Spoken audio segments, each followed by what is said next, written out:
Welcome back to High Gain Guitar Academy. I'm Neil, and we're going to talk about ear training today. So ear training is basically training your ears to hear notes and be able to regurgitate them on your guitar, okay? That's a pretty gross way of saying it, but you get the idea. Basically hearing something and then being able to find those notes and repeat it, or hearing something in your head and being able to then find it on your guitar. You're kind of using your ear, and sometimes it's your internal ear, but you get the idea. If I heard a melody, na na na na na, I'm not a great singer, but bear with me, na na na na na, I'm gonna have to go to my guitar and find those notes. There it is, na na na na na. Now, how was I able to do that? The answer is I know my neighborhood that I live in, right? So when I hear a note, I'm familiar enough with the guitar neck here to where I can sort of picture where those notes are going to be, because I've played this instrument so much that when I go to play a certain fret, I already kind of know how it's going to sound. And that's because of my ear training, right?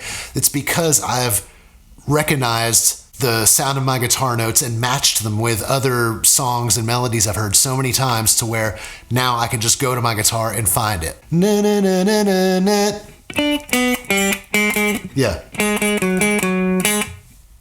I can't always go to it right away, but I'm pretty quick to find it. You just have to be able to recognize pitch. Now, a lot of the time, what you want to listen for, like when you're figuring out chords for a song, for example, because this is kind of where the main area of it comes in, where people are like, how do you figure out these chords by ear? Listen for the root note first. What I mean by that is the first note in a chord, for example. That's a G chord, that first note. That lowest note that sets the tone for that chord. That's your root note. That's where it all starts from. So if you can focus on a single note, sometimes it's easier to listen to the bass guitar actually, because the bass guitar typically won't be playing chords, it'll be playing single notes. So if I hear a song that's playing a chord, that's an A. So I've found the root note just by listening to the lowest note. I know that's not easy. It's a weird thing to explain right off the bat. But that's the goal, is to be able to hear chords and find that root note. So let's do it a little more simple. Let's focus on finding a single note. So if I hear a tone, I can go to my guitar, grab a random string, and start searching. Is that note higher? Is it lower? If I hit this note with my voice, na, and okay, well, that's not fair. I went right to the note. Let's do it again. Ma, ma.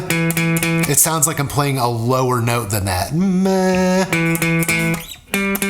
ma. It sounds like now I'm playing too high, right? So I'm going to go back down a little bit. Ma.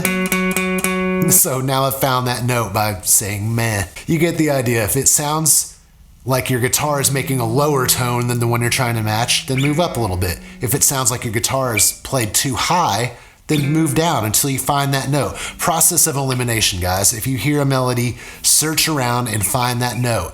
If it's not on one string, try on another string. Like if it's a really low note that you're trying to match, try one of your big low strings, right? But if it's a high note you're trying to match, me, me, me, me, me. That would be closer to what it was. I don't have perfect singing pitch either, but you can tell it's hitting a high note, so I go to a high string to find the note. Now, I know this isn't a very scientific method, but when you're in the field and you're working with musicians or you're trying to figure out songs, this is typically how we do it. This is like practical application. Typically, you would hum it to yourself and go and find it, or listen to it over and over and go and find it, okay?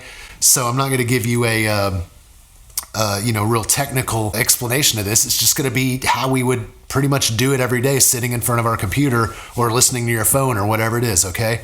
So when someone shows me a song or hums me a melody and I need to find it, if it's a single note, no problem. I just search for higher or lower until I find it. But if it's a chord, let's go back to that.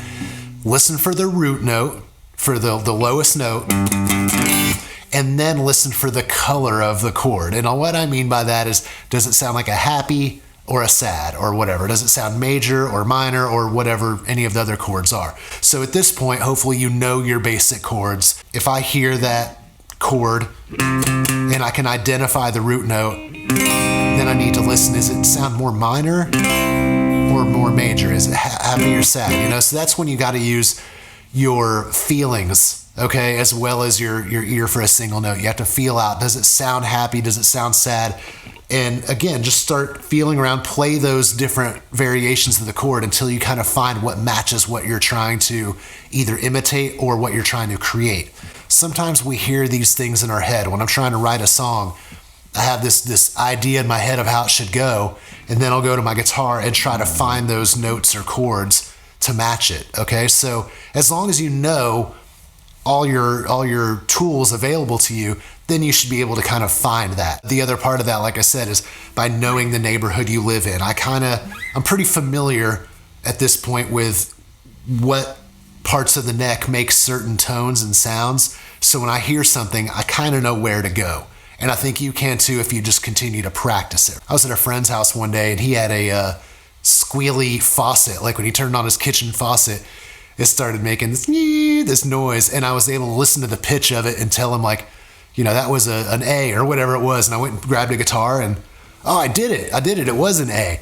How did I do that without a guitar on? Well, I'll tell you what I do. Here's my trick for identifying a pitch without holding an instrument. When I want to find a pitch for a song or a melody and I'm not holding an instrument, I think about a song that I've heard a million times, so I know how it goes in my head, and also it's a song that maybe I've already learned on guitar. So for me, let's say Enter Sandman by Metallica. I grew up listening to Metallica.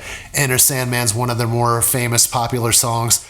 I've heard that song a billion times, right? So I know that very first note is an E because I heard the song so many times, I've played it so many times on guitar, that when I reference that song in my head, if I hear a note that's close to that, then I can recognize it.